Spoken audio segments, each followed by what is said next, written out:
नमस्कार साथियों, आप सभी को चैत्र नवरात्रि की हार्दिक शुभकामनाएं। साथ ही आपको नव संवत 2080 की भी हार्दिक शुभकामनाएं।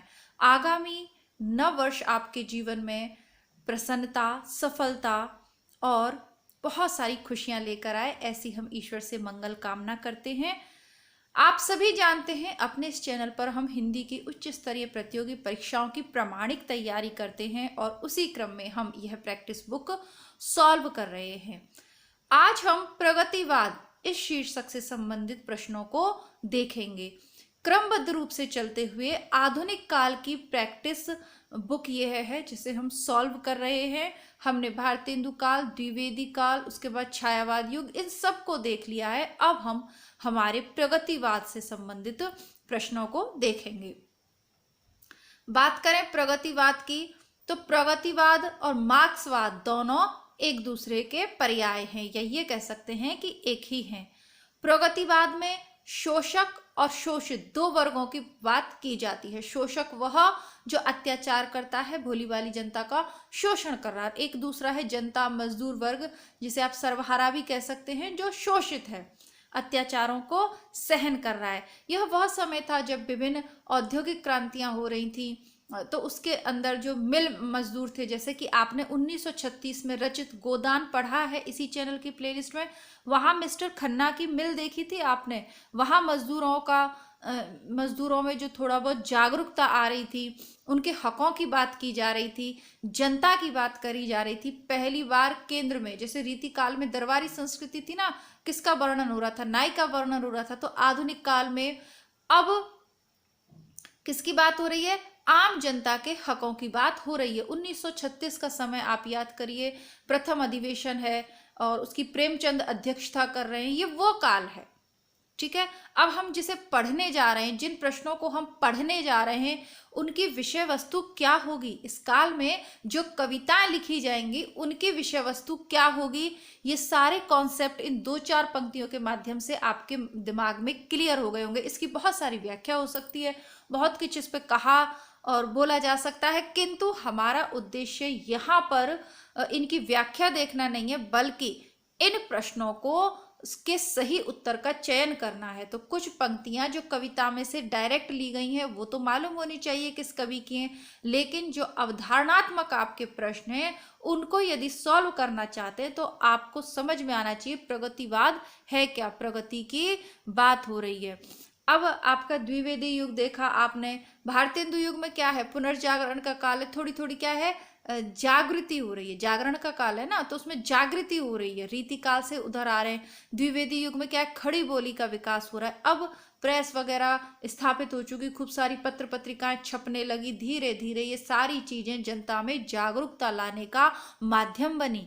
भारतेंदु युग में जो कार्य समाज सुधारक जैसे दयानंद सरस्वती भारतेंदु हैं, अपनी पत्रिकाओं के माध्यम से कर रहे थे। राजा राम मोहन राय थे। ये शिक्षित वर्ग जो हुआ, जिसने समाज सुधार का बीड़ा उठाया, पुरानी प्रथाओं को, कुप्रथाओं को समाप्त करने का प्रयास किया। द्विवेदी युग में पत्र पत्रिकाएं खूब प्रकाशित हुई, खूब सहयोग मिला।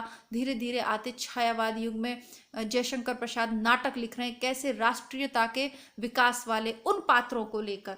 किन पात्रों को लेकर? चंद्रगुप्त, स्कंदगुप्त, ध्रुव स्वामिनी, प्रलय की छाया, मतलब वो नाटक लिख रहे हैं जिससे भारतीय लोगों की सोई हुई जो धारा है, सोई हुई जो विचारधारा है, वो जागृत हो। द्विवेदी युग में मैथिली शरणगुप्त भारत भारती लिखकर अफसोस जता रहे हैं और उसके बाद युवाओं को संबोधित कर रहे हैं, जागृत कर रहे हैं।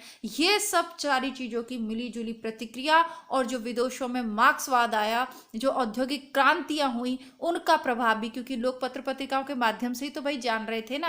नहीं, पहले विदेश में क्या हो रहा था हमें क्या पता। लोग शिक्षित हुए, लोग विदेश गए, आदान प्रदान हुआ सूचनाओं का, फलस्वरूप यहाँ भी प्रगतिवाद और मार्क्सवाद आया। उसको आप मार्क्सवाद के नाम से जानते हैं भौतिक स्तर पर, लेकिन जब साहित्य में बात आएगी तो उसे आप कैसे व्यक्त करेंगे? प्रगतिवादी रचनाओं के माध्यम से। इन रचनाओं को क्या कहा गया? जो उससे संबंधित लिखा गया उसको क्या कहा जाएगा? प्रगतिवाद कहा जाएगा। तो जो विद्यार्थी नए हैं उन्होंने समझ लिया। अब आप स्वयं आगामी प्रश्नों का उत्तर देंगे। अब पुस्तकें आपको याद होनी चाहिए कौन सी किसकी हैं, उसमें तो कुछ नहीं कर सकते, पढ़ना पड़ेगा, लेकिन आपको स्पष्ट हो जाएगा गलती आपसे बहुत कम होगी। देखिए पहला प्रश्न देखते हैं। जनता मुझसे पूछ रही है क्या बतलाऊं, जन कवि हूं मैं, साफ कहूंगा क्यों हकलाऊं। ये साहस कहाँ से आ रहा है?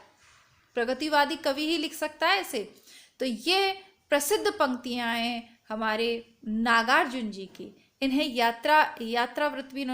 यात्री के उपनाम से भी इन्हें जाना जाता। पूरी डिटेल देखेंगे क्योंकि आज का पहला प्रश्न है। तो यह कविता प्रगतिवाद के शलाका पुरुष कहे जाने वाले कवि नागार्जुन की है। संस्कृत और मैथिली में ये यात्री नाम से कविताएं लिखते थे। यानी हमारे लिए तो क्या है, हिंदी के क्षेत्र में तो इन्हें नागार्जुन के नाम से जानते हैं, लेकिन संस्कृत और मैथिली भाषा में ये किस उपनाम से लिखते थे? यात्री। नागार्जुन की रचनाएं हैं युग धारा। देखिए युग धारा, युग की गंगा, और एक और है ना सुमित्रा नंदन पंत की भी हैं कविताएं। तो ये सारी कंफ्यूज करने वाली हैं। तो आपका जो रजिस्टर है नोट्स वाला, उस पर लिखे नोट डाउन करिएगा कि युग धारा नागार्जुन की है, युग की गंगा केदारनाथ की है, और ऐसी ही कुछ रचनाएं हैं, अभी एकदम से नहीं माइंड में आ रहा। और इनकी भी है, इसकी जो सुमित्रा नंदन पंत हैं, सुमित्रा नंदन पंत की पंक्तियां कल ही देख रहे थे। कभी कभी माइंड में एक्चुअली ऐसा हो जाता है कि एकदम से चीज़ नहीं आ पाती, लेकिन सुमित्रा नंदन पंत की रचनाएं भी हैं, ऐसी ही है। अभी आपको मैं अभी बताती हूँ। तो उनमें भी युग शब्द है, तो इनमें कंफ्यूजन ना क्रिएट हो पेपर में, इसलिए इनको एक जगह लिख लीजिए कि कौन सी किसकी है। अब मैं बताऊंगी कि मैं क्यों कह रही हूँ। आगे देखते हैं। नागार्जुन की रचनाएं युग धारा, सतरंग के पंखों वाली, तुमने कहा था। एक है उसने कहा था जो चंद्र शर्मा गुलेरी की, और नागार्जुन कह रहे तुमने कहा था। प्यासी पथराई आंखें, भस्मांकुर, हजार हजार बाहों वाली, तालाब की मछलियां, ये इनकी फेमस हैं। अब इसमें सबसे ज्यादा जो पूछी जाती है युग धारा 1953, सतरंग के पंखों वाली 1959, फिर पूछी जाएगी प्यासी पथराई आंखें 62, फिर पूछी जाती है भस्मांकुर 71, फिर पूछी जाती है तालाब की मछलियां 1975। तो ये आपको रटी हुई होनी चाहिए, ठीक है। एक सेकंड में आपका 1 सेकंड लूंगी क्योंकि मैं खुद भी थोड़ा सा कुछ भूल रही हूँ जो मैं आपको बताना चाह रही हूँ। शायद इन पिछले पृष्ठों पर हमें मिल जाए।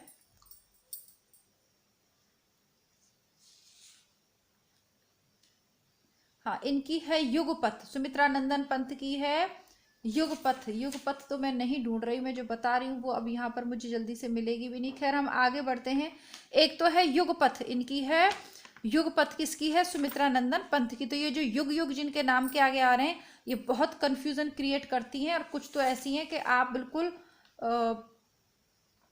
युगवाणी, हाँ जो मैं आपको बता रही हूँ अब मिल गया मुझे, युगवाणी, ठीक है। सुमित्रा नंदन पंत की है युगवाणी। सुमित्रा नंदन पंत छायावादी सुकुमार कवि प्रकृति के, उनकी है युगवाणी और युगपथ, ठीक है।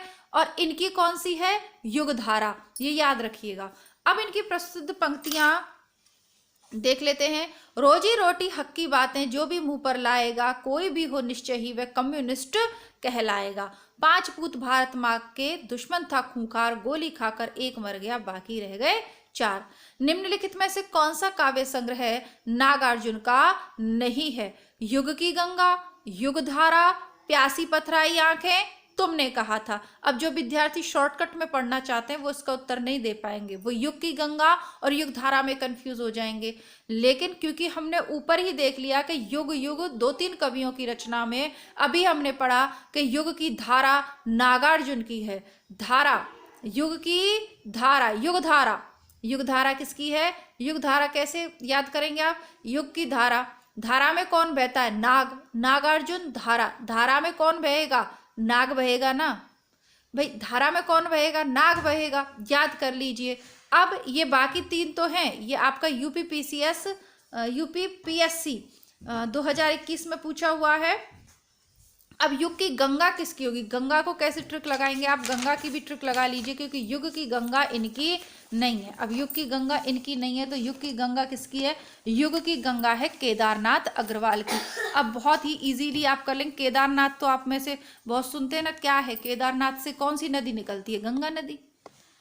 केदारनाथ, बद्रीनाथ ये सब कहाँ है? उत्तराखंड में, हरिद्वार, गंगा नदी। तो केदारनाथ से के पास कौन सी है? गंगा नदी। तो युग की गंगा केदारनाथ की हो गई। और धारा में कौन बहेगा? नाग बहेगा। तो युग की धारा किसकी हो गई? नागार्जुन की। ट्रिक है, इनको अपमानित करने का कोई इरादा नहीं है, लेकिन ट्रिक है, एग्जाम में कंफ्यूज ना हो इसलिए। केदारनाथ अग्रवाल की भी काफी पूछी जाती है, देख लेते हैं। नींद के बादल, लोक और आलोक, ये भी नहीं। सबसे ज्यादा जो केदारनाथ की इंपॉर्टेंट है, आपको याद रखनी है, वो है फूल नहीं रंग बोलते हैं। 1965 फूल नहीं रंग बोलते हैं केदारनाथ अग्रवाल की ये जो रचना है, ये पीजीटी के स्तर पर भी बहुत बार पूछी हुई है, नेट के स्तर पे भी पूछी जाती है, काफी फेमस रचना रही है।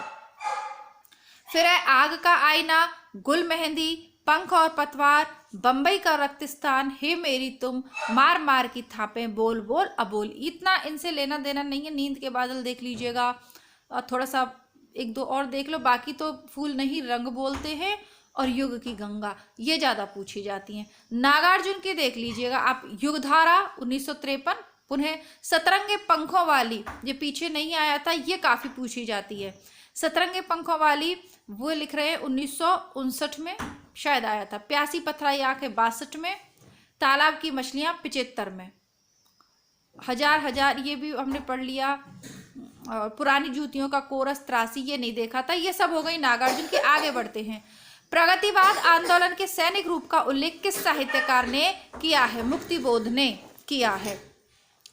सामान्यतः यह कहा जा सकता है कि मजदूर वर्ग, दलित वर्ग और कृषक वर्ग को दृष्टि में रखकर जो साहित्य हिंदी में रचा गया उसे ही प्रगतिवादी काव्य कहा जा सकता है। डॉक्टर बच्चन सिंह के अनुसार प्रारंभ में इस काव्य को प्रगतिशील काव्य भी कहा जाता था, इसीलिए प्रगतिवादी शब्द का प्रयोग 1942 में मुक्तिबोध ने अपने लेख प्रगतिवाद एक दृष्टि में किया था। तो यूपी टीजीटी 2021 में पूछा हुआ है, मैं बार बार कह रही हूँ कि यूपी टीजीटी 2021 का पेपर काफी कठिन था। ठीक है, तो प्रगतिवाद के सैनिक रूप का उल्लेख मुक्तिबोध ने किया है। तुम्हें सौंपता हूं किसकी काव्य रचना है? तो ये त्रिलोचन की है। त्रिलोचन शास्त्री का कविता संग्रह तुम्हें सौंपता हूं। जन्म 1917 सुल्तानपुर उत्तर प्रदेश, निधन गाजियाबाद में हुआ 2007 में। ताप के ताए हुए दिन 1980 में प्रकाशित कविता संग्रह में इन्हें 81 में साहित्य अकादमी पुरस्कार मिला। जीने की कला, देशकाल इनकी अन्य रचनाएं। जीने की कला कविता संग्रह है, देशकाल कहानी संग्रह है। इन्हें आधुनिक हिंदी कविता की प्रगतिशील त्रयी में नागार्जुन व केदारनाथ अग्रवाल के साथ तीसरा स्तंभ माना जाता है। नागार्जुन,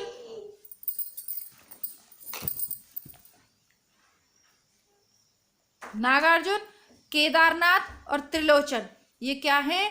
ये प्रगतिवाद की त्रयी हैं, यानी 3 लेखक हैं। कौन सा तत्व मार्क्सवादी चिंतन के पक्ष में नहीं है? आधार और अधिरचना। बेटी आप यहां से चली जाओ। आधार और अधिरचना, वर्ग संघर्ष, प्रतिनिधि पात्र और यांत्रिक भौतिकवाद। तो यांत्रिक भौतिकवाद मार्क्सवादी चिंतन के पक्ष में नहीं है, जबकि आधार और अधिरचना, वर्ग संघर्ष तथा प्रतिनिधि पात्र मार्क्सवादी चिंतन के तत्व हैं। कार्ल मार्क्स की साम्यवादी विचारधारा ही मार्क्सवादी, ये तो मैं आपको बता चुकी हूँ। तो यह है यांत्रिक भौतिकवाद, नहीं आएगा। बादल को घिरते देखा है कविता से संबंधित नहीं है, ये नेट के पेपर में आएगा। बादल को घिरते देखा है, ये नागार्जुन की फेमस कविता है। तो अब इसके लिए आपको पूरी कविता पढ़नी चाहिए। नागार्जुन को कालिदास के मेघ का पता ठिकाना मालूम था, ये सही तथ्य है? नहीं, इनको नहीं मालूम था, गलत है।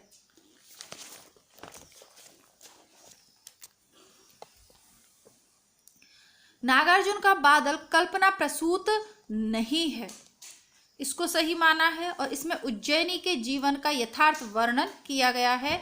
इसमें किन्नर किन्नरियों के स्वच्छंद जीवन के अनुभूत्यात्मक चित्र हैं। तो सही ऑप्शन है आपका ऑप्शन डी 2 और 4, नागार्जुन का बादल कल्पना प्रसूत नहीं है, ये सही है।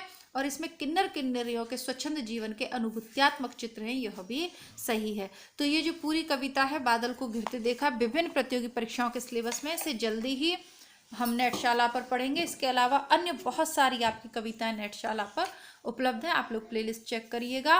बाकी की जो आपकी रचनाएं हैं, किताबें हैं, वो हमारा जो इसी चैनल का दूसरा भाग है हिंदी बुकशाला, नए विद्यार्थियों के लिए मैं बता दूं तो उस चैनल पर भी आपको मिल जाएंगे। डिस्क्रिप्शन बॉक्स में लिंक मिल जाएगा, @ करके उसका दे देंगे तो आप डायरेक्ट वहां पर पहुंच जाइएगा।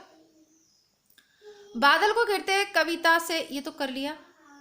ये नागार्जुन जी राजनीतिक कवि के रूप में भी जाने जाते हैं।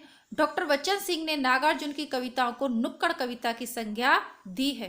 बाबा नागार्जुन को आधुनिक हिंदी साहित्य का कबीर कहा जाता है। इन्होंने मैथिली भाषा में पत्रहीन नग्न गाछ शीर्षक से काव्य लिखा, जिसमें 52 कविताएं संकलित हैं। इस कृति पर इन्हें 68 में साहित्य अकादमी पुरस्कार मिला।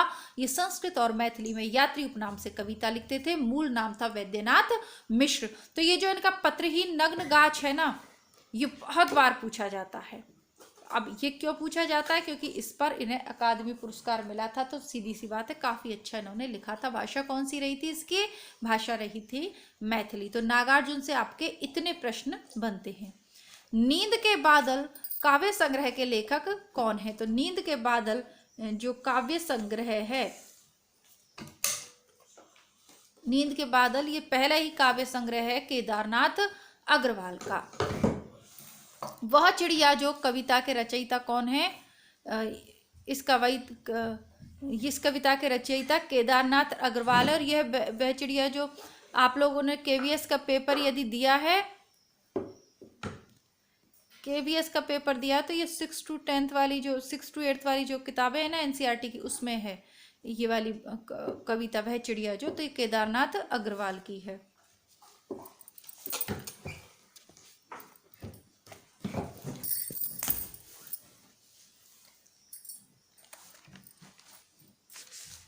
कितना सौभाग्यशाली है वह समुद्र जिसे पर्वतराज हिमालय की इन 2 बेटियों का हाथ पकड़ने का श्रेय मिला। प्रस्तुत पंक्तियों में निहित इन 2 बेटियों का वर्णन किन नदियों का संदर्भ है? तो सिंधु और ब्रह्मपुत्र। कौन सी नदियां हैं? सिंधु और ब्रह्मपुत्र। ये सभी आपकी जो टेक्स्ट बुक चलती हैं, क्योंकि अभी केवीएस की तैयारी हमने चैनल पे करी थी, तो ये दोनों ही कविताएं हमने पढ़ाई थी। और ये केवीएस में प्रश्न भी पूछा था कि हिमालय, सिंधु और ब्रह्मपुत्र को हिमालय की क्या माना जाता है? तो पाठ का शीर्षक ही है हिमालय की बेटियां। ठीक है, तो इसका सही उत्तर आपका ऑप्शन ए हो जाएगा। सिंधु और ब्रह्मपुत्र की वो बात कर रहे हैं।